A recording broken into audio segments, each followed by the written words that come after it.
بسم اللہ الرحمن الرحیم نحمده ونصلی علی رسولہ الکریم اما بعد بسم اللہ الرحمن الرحیم۔ عزیز طلبہ، آج ہم کنز الدقائق حصہ دوم سبق نمبر 133 شروع کر رہے ہیں۔ اس سبق میں ہم کتاب الدعوہ سے باب دعوی النسب سے متعلق پڑھیں گے۔ آج کے اس سبق میں ہم چند مسائل پڑھیں گے۔ سب سے پہلا مسئلہ ہم یہ پڑھیں گے کہ اگر دو جڑواں بچوں میں سے ایک بچے کے نسب کا دعویٰ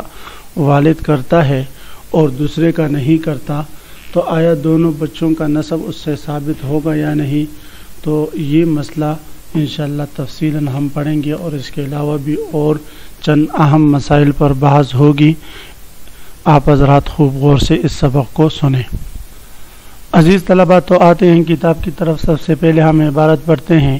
وَمَنِ ادَّعَى نَسَبَ أَحَدِ التَّوْأَمَيْنِ ثَبَتَ نَسَبُهُمَا مِنْهُ فَإِنْ بَاعَ أَحَدَهُمَا وَأَعْتَقَهُ الْمُشْتَرِي بَطَلَ عِتْقُ الْمُشْتَرِي۔ صورت مسئلہ یہ ہے کہ اگر کوئی شخص دو جڑواں بچوں میں سے ایک کا دعویٰ کرتا ہے کہ یہ میرا بچہ ہے اور دوسرے کا دعویٰ نہیں کرتا تو اس صورت میں دونوں کا نسب اس سے ثابت ہو جائے گا۔ یہ ہے اس مسئلے کا حاصل۔ عزیز طلبہ، توأمین کسے کہتے ہیں؟ توأمین کہتے ہیں دو جڑواں بچوں کو۔ یہ ہمیں کیسے پتہ چلے گا کہ دو جڑواں بچے ہیں؟ یعنی دو جڑواں بچے یا توأمین کا مطلب یہ ہے کہ ایک ہی حمل سے دو بچے پیدا ہو جائے تو اس کو توأمین کہتے ہیں،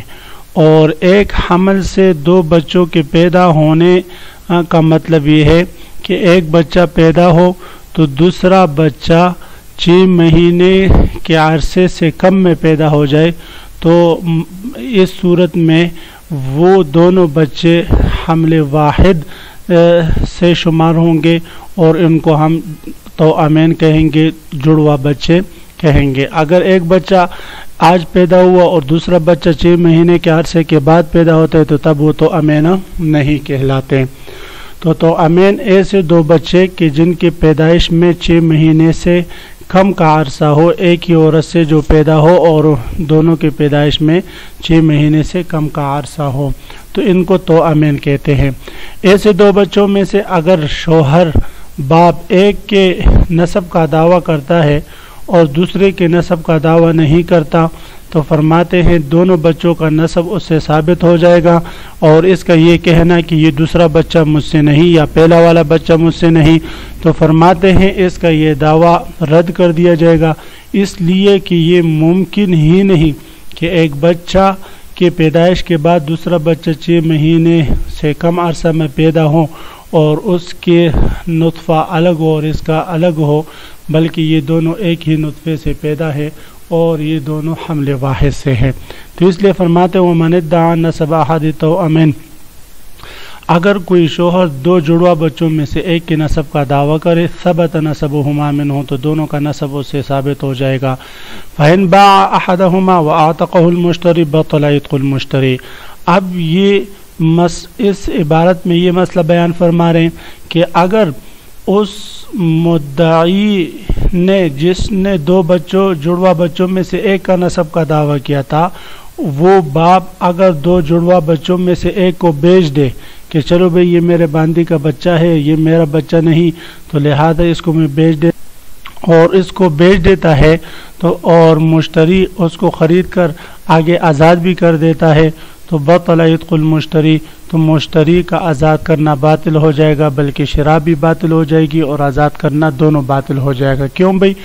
اس لیے کہ ہم پڑھ چکے کہ دو جڑواں بچوں میں سے ایک کے نسب کا جب اس نے دعویٰ کر لیا تو اس عورت کے وہ دونوں جڑواں بچے اسی سے ثابت النسب ہوں گے۔ جب ایک آزاد ہے جس کے نسب کا وہ دعویٰ کرتا ہے وہ حر الاصل ہے تو دوسرا بھی حر الاصل ہوگا۔ یہ ممکن ہی نہیں کہ جڑواں بچوں میں سے ایک حر الاصل ہو دوسرا غلام ہو، یہ ایسا نہیں ہو سکتا۔ جب ایسا نہیں ہو سکتا تو اگر وہ دوسرے بچے کو جس کو وہ اپنا بچہ نہیں سمجھ رہا اور غلام سمجھ کر آگے بیچ دیتا ہے تو اس کی بے بھی باطل اور شراء بھی باطل. لیکن اگر مشتری خرید کر آگے آزاد کر دیتا ہے تو اس کی آزادی بھی باطل ہو جاتی ہے. اب بظاہر یہ اعتراض ہو سکتا ہے کہ مشتری نے جب آزاد کر دیا تو اس کو تو آزادی مل گئی، تو پھر کیا ضرورت ہے اس کے بیع و شراء باطل کرنے کی اور اس کے عتق کو باطل کرنے کی؟ تو عزیز طلبہ جواب یہ ہے کہ وہ حر الاصل ہے، اور یہاں پر اس کو آزادی مل رہی ہے عتق کی صورت میں، تو حر الاصل ہونا اس کے حق میں یہ زیادہ بہتر ہے بنسبت یہ کہ وہ حر بالعتق ہو، یہ اس کے حق میں زیادہ بہتر ہے. اسی طرح اگر مشتری نے کسی کفارہ وغیرہ کی نیت کر کے اس کو آزاد کیا ہو تو تب بھی اس کا کفارہ ادا نہیں ہوگا، اس لیے فرمایا بطل عتق المشتری، مشتری کا عتق باطل ہو جائے گا.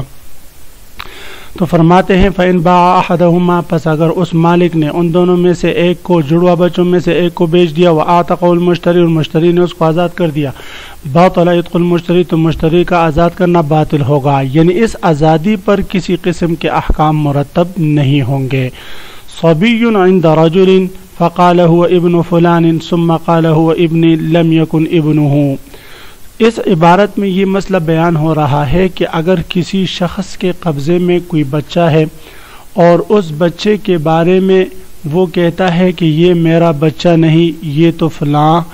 کا بچہ ہے، مثلا زید کے قبضے میں بچہ ہے اور وہ کہتا ہے کہ یہ میرا نہیں، یہ تو بکر کا بچہ ہے، اور پھر بکر کی طرف اس بچے کی نسبت کرنے کے بعد چند عرصہ گزرتا ہے، بکر چاہے اس کا اقرار کرے یا نہ کرے، دونوں صورتوں میں بکر اس کا انکار کر دیتا ہے، اور زید کہتا ہے کہ نہیں یہ تو بکر کا نہیں، میرا بچہ ہے. یعنی اب کچھ عرصہ گزرنے کے بعد زید نے خود اس بچے کا دعویٰ کر لیا. پہلے تو اس کی نسبت ہوا ابن فلان کی، یہ تو فلاں کا یعنی بکر کا بچہ ہے، اور اب کہتے ہیں یہ تو ابن، یہ میرا بچہ ہے. تو فرماتے ہیں ایک دفعہ اس اپنے قبضے میں موجود بچے کی نسبت کسی اور کی طرف کر کے، بکر کی طرف کر کے، دوبارہ اس بچے کی نسب کی نسبت اپنی طرف کرنا یہ درست نہیں، اور یہ بچہ اس کا شمار نہیں ہوگا. وہ الگ بات ہے اگر بکر نے اس کا اقرار کر لیا تو اس کا ہوگا، اگر اقرار نہیں کیا تو اس سے بھی اس کا نسب ثابت نہیں ہوگا، لیکن اس مقر سے بھی ثابت نہیں ہوگا، یعنی زید سے بھی ثابت نہیں ہوگا. یہ امام صاحب رحمہم اللہ تعالیٰ کا مذہب ہے. صاحبین رحمہ اللہ تعالیٰ فرماتے ہیں کہ اگر مقر لہو نے انکار کر دیا، یعنی بکر نے انکار کر دیا کہ یہ بچہ میرا نہیں، اور زید اقرار کرتا ہے کہ یہ میرا ہے، تو یہ زید کا بیٹا ہو جائے گا اور زید کا بچہ شمار ہوگا، زید سے اس کا نسب ثابت ہو جائے گا. کیونکہ جب مقر لہو نے انکار کر دیا تو مقر کا اقرار جو اس کے حق میں تھا وہ باطل ہو گیا. تو وہ اقرار جب باطل ہو گویا کہ کأن لم یکن، وہ اقرار تھا ہی نہیں. جب وہ اقرار کالعدم شمار ہوا تو اب اس کا یہ اقرار کرنا کہ یہ میرا ہے تو اس کا اعتبار ہوگا اور اس بچے کا نسب اس سے ثابت ہو جائے گا. امام صاحب رحمہم اللہ تعالی فرماتے ہیں کہ جب اس نے ایک دفعہ اس بچے کی نسب کی نسبت فلاں کی طرف کر دی تو گویا کہ اس نے اپنی طرف سے بکر کے لیے اس بچے کی نسب ثابت کر دی. اور نسب یہ ایک ایسی چیز ہے جو ایک دفعہ ثابت ہو جائے تو پھر یہ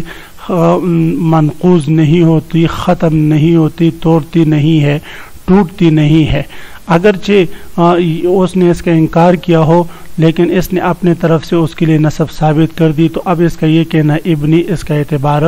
نہیں ہوگا. تو فرماتے ہیں صبی عند رجل، ایک بچہ ہے کسی آدمی کے قبضے میں، فقال هو ابنی، صاحبیت کہتا ہے هو ابن فلان، یہ تو فلاں کا بیٹا ہے. ثم قال، پھر صاحبیت کچھ عرصہ گزرنے کے بعد کہتے ہیں هو ابنی، نہیں فلاں کا نہیں، یہ تو میرا ہے. لم یکن ابنہ، تو یہ اس کا بیٹا نہیں ہوگا. وَإِن جَحَدَ أَن يَكُونَ ابنہ، اگر فلاں نے انکار کر دیا اس بات سے کہ وہ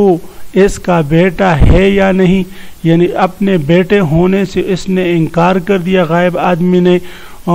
وہ فرماتے ہیں اس صورت میں یہ کس کا ہو جائے گا بھئی،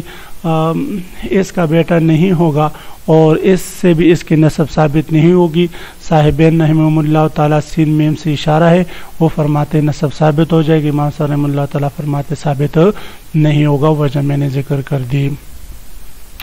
وَلَوْ كَانَ فِي يَدِ مُسْلِمٍ وَنَصْرَانِيٍّ فَقَالَ النَّصْرَانِيُّ هُوَ ابْنِي وَقَالَ الْمُسْلِمُ هُوَ عَبْدِي فَهُوَ حُرٌّ۔ صورت مسئلہ یہ ہے عزیز طلبہ، اس عبارت میں یہ مسئلہ بیان ہو رہا ہے کہ اگر ایک بچہ ہے مسلمان کے قبضے میں ہے اور نصرانی کے قبضے میں ہے، دونوں کی پرورش میں ہے، مثلا دو بھائی ہے، ایک مسلمان ہے دوسرا نصرانی ہے، نعوذ باللہ من ذالک، اور دونوں کی پرورش میں ایک بچہ ہے، کل اس بچے پہ اختلاف ہو جائے، مسلمان کہے یہ تو میرا غلام ہے، نصرانی کہے یہ تو میرا بچہ ہے، تو دونوں میں سے کس کی بات معتبر ہوگی؟ تو فرماتے ہیں نصرانی کی بات معتبر ہوگی، اور وہ بچہ نصرانی کا ہو جائے گا اور وہ آزاد ہوگا۔ مسلمان نے جو غلام ہونے کا دعویٰ کیا ہے اس کا اعتبار نہیں، یعنی نصرانی کو ترجیح دی جائے گی، اس لیے کہ نصرانی کو ترجیح اس لیے دی جائے گی کہ اس صورت میں وہ بچے کو فی الحال حریت مل رہی ہے، وہ حر الاصل ہو جائے گا،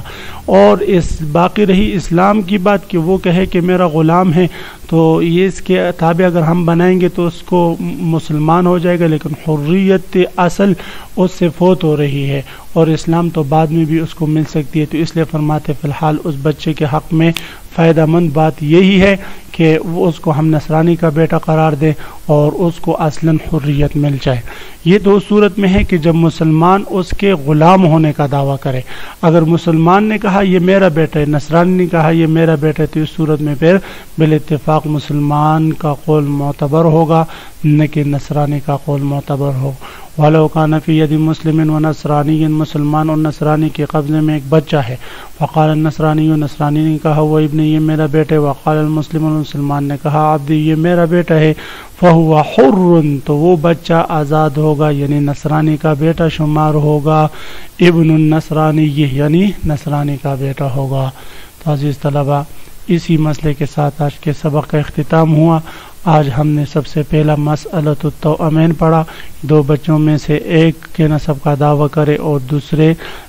سے انکار کر دے، دونوں بچے جڑوا ہوں تو دونوں بچوں سے اس کا نسب ثابت ہو جائے گا۔ اس کے بعد ہم نے پڑھا کہ اگر مشتری اس توأمین میں ایک کو بیچ دے تو اس کی بے اور شراء باطل ہو جائے گی، اور اگر مشتری اس کو آزاد کر لے تو اس کا آزاد کرنا بھی باطل ہوگا۔ اس کے علاوہ بھی دو مسائل ہم نے پڑھے، آپ حضرات اس کو خوب غور سے سنیں، یاد کریں۔ اللہ تعالی ہم سب کا حامی و ناصر، آمین، وآخر دعوانا ان الحمدللہ رب العالمین۔